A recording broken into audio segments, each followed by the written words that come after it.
Friends, నేను నెయ్యి చేద్దామని తీసాను. అయితే మిక్సీలో వేస్తాను ఎప్పుడు, పవర్ పోయింది టైంకి. మళ్ళీ అందులో పెట్టడం ఎందుకు అని ఇలా ట్రై చేస్తున్నాను. నేను కూడా ఒక దగ్గర చూశాను.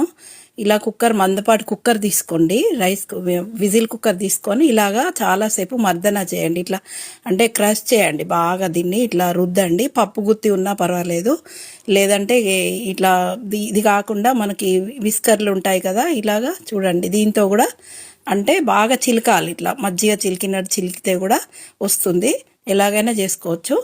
ఇలా చిలికిన దాన్ని ఇట్లాగా వస్తుంది. ఇట్లా దీన్ని ఇప్పుడు మళ్ళీ మనం కడుగుదాము. ఒక 2-3 సార్లు కడిగి వాటర్ తీసుకొని, మంచి వాటర్ తీసుకొని కడగాలి దీన్ని. ఈ వెన్నని కడుగుతాను ఇప్పుడు. దీన్ని చక్కగా 2-3 సార్లు కడుక్కోవాలండి. ఇలాగ చూడండి, వాటర్ తీసుకొని కడిగాను. 2-3 సార్లు కడిగాను. ఇది ఇలా వాటర్ వచ్చింది. ఇంకా చిక్కటి వాటర్ ఉండేదండి. మొదటి వాటరు మా పాప పడేసింది. అయితే ఈ వాటర్ కూడా మనం వేస్ట్ చేయకుండా చెట్లకు వేసుకోవచ్చు అండి. ఏ చెట్టుకైనా సరే మనకి ఎరువులాగా పనిచేస్తుంది. పడబోయకండి ఈ వాటర్ని.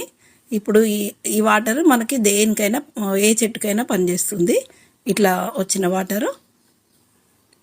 ఇప్పుడు ఈ నెయ్యిని ఇలాగే వేడి చేద్దాం మనము.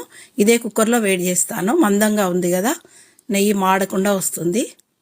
ఇట్లా దీన్ని పొయ్యి మీద పెట్టుకొని సన్నని మంట మీద ఊరికే కలుపుతూ ఇలాగా వేడి చేసుకోవాలి ఈ నెయ్యిని.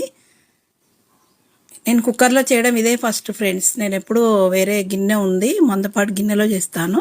కానీ ఇప్పుడు కుక్కర్లో చేసి చూసాను ఎలా వస్తుందని. కానీ బాగా వచ్చింది నెయ్యి. చక్కగా రెడీ అయిపోయిందండి నెయ్యి, చూడండి. ఇప్పుడు దీన్ని మనం వడబోసుకోవాలి. జాలితో వడబోసుకుంటే నెయ్యి వచ్చేస్తుందండి. నేనైతే ఇలా ట్రై చేశాను. అప్పుడప్పుడు ఇలా చేసుకోండి. మిక్సీ లేకపోయినా పర్వాలేదు. చూడండి, ఇట్లా వచ్చింది నెయ్యి. కమ్మటి వాసన ఉందండి, చాలా బాగుంది.